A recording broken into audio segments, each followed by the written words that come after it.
Chapter 7, Power Lunch.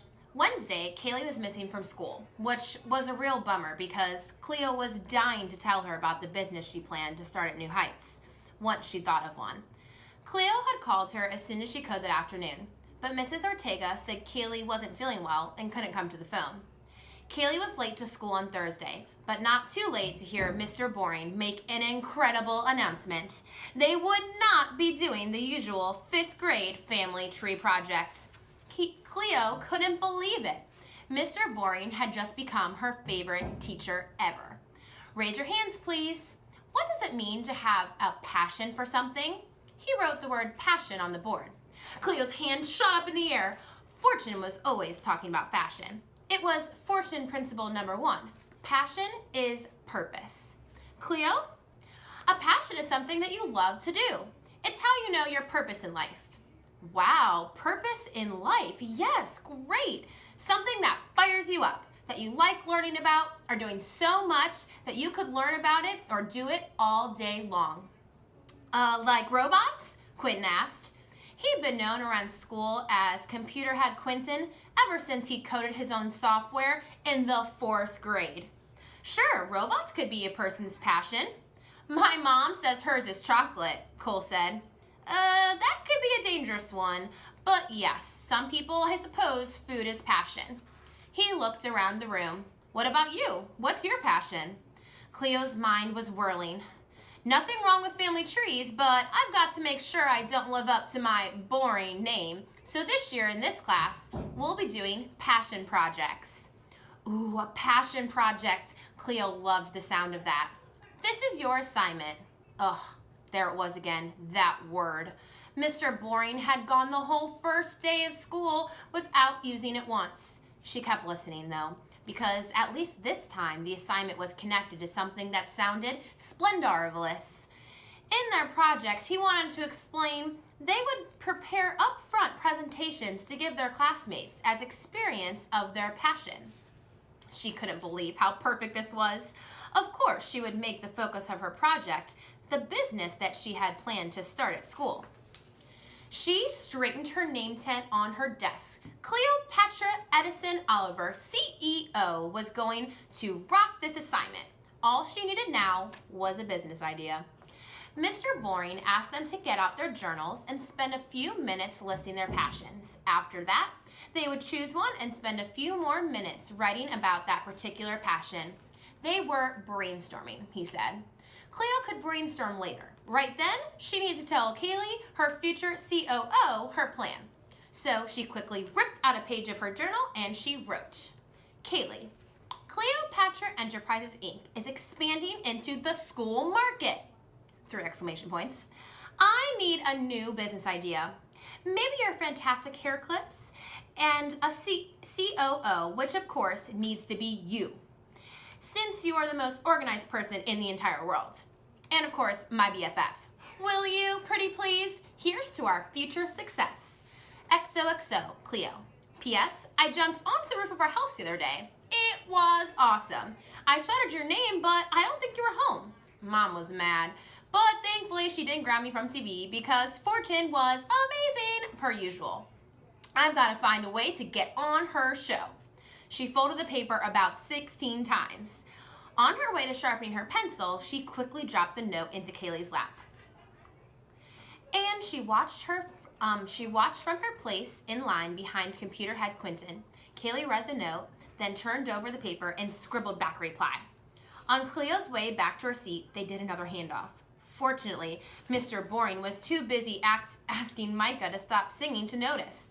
She slipped into her chair, waiting for her teacher to go back to his writing, and then she read Kaylee's response.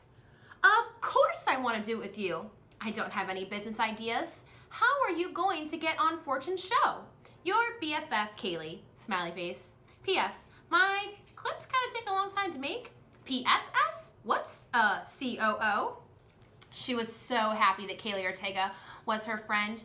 She found everything about her completely adorable, including the fact that she thought PSS was the correct way to spell a second PS.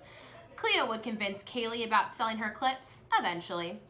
If she could make a paintbrush and palette, she could make anything. They would personalize them based on people's interests and hobbies. Done and done. In the classroom, Cleo tried to avoid seeing Lexi Lewis, but she was not hard to notice in her spangled tiger-striped hoodie. Oof. As Cleo passed Lexi's class table, Lexi said something about a modeling shoot after school in a super loud voice. Cleo barely noticed. Her mind was more on important matters, such as coming up with a new business. She and Kaylee sat across from Tessa and Steffi. Tessa greeted them with a big grin. Steffi and I are doing gymnastics at recess. Wanna come? We can show you front handsprings, Steffi said. We learned how to do it this summer. Cleo shook her head. Thanks, but Kaylee and I have an important meeting. We do? Kaylee's forehead wrinkled. For Cleopatra Enterprises, Inc. Oh, okay, I guess I'm busy. Maybe tomorrow? Tessa bit on her bottom lip. Tessa's big front teeth made Cleo think of a rabbit, which made her think of carrots she wanted to trade. She scanned Tessa's lunch, spread out in front of her. What a lunch it was. Mac and cheese, mandarin oranges, a pudding pack. Pudding! Oh, Cleo loved pudding, and it was chocolate, her favorite, but carrots, even with ranch dressing, wouldn't be enough to get pudding. She'd have to throw in at least one sandwich cookie. She tried anyway. Hey, Tess, I'll trade you carrots and ranch dressing for your pudding. Tessa shook her head. Cleo expected to hear, no way. Instead, Tessa said, I can't eat carrots. You can't eat carrots? Cleo wasn't a big carrot fan herself, but she never heard of anyone having a carrot allergy. She means she can't eat carrots right now, Steffi said. Her canine's loose. Huh? Your dog ran away so you can't eat carrots? Everyone laughed, except Keely. Cleo chuckled a little, just so she wouldn't be the only one not laughing. Not her dog, goofball, Steffi said. Her tooth. Chloe forced a little air out of her mouth. Like, duh. I knew that. I was just making a joke. She forced a laugh. Then got serious again. Why don't you just use the other side?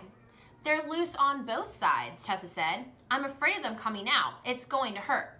No wonder her lunch foods were all so soft. I kept telling her they've got to come out eventually, Steffi said.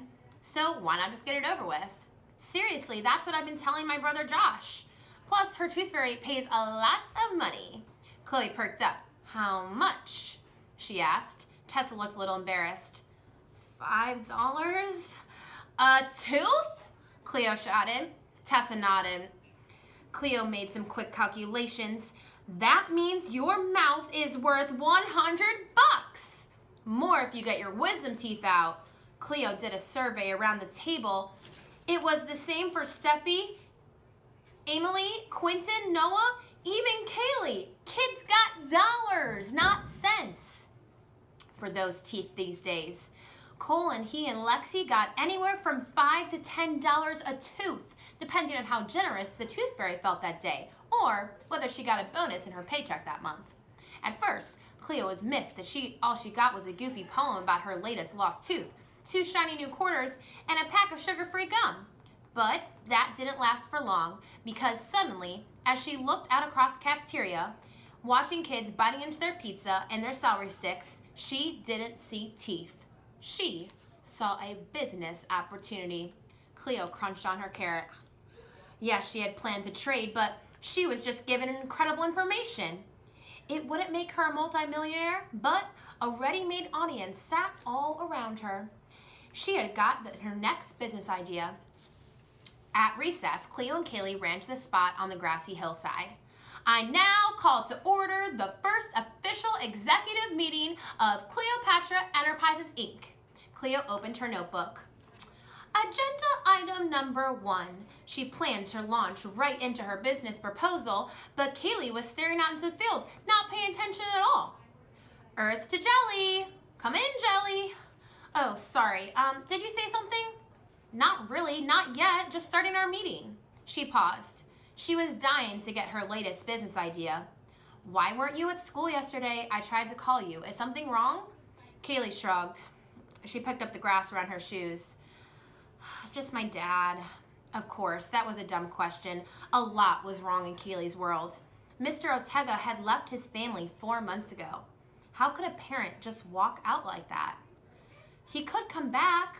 She didn't sound very convincing, even to herself. Kaylee picked a clover and flopped onto her back. He opened a new car lot in Palm Springs. He bought another house. She rolled onto her side. He has a girlfriend. It was true. It didn't look good. Cleo thought of Nana's pet names for Pops. What a nincompoop. Kaylee giggled. Cleo laughed too.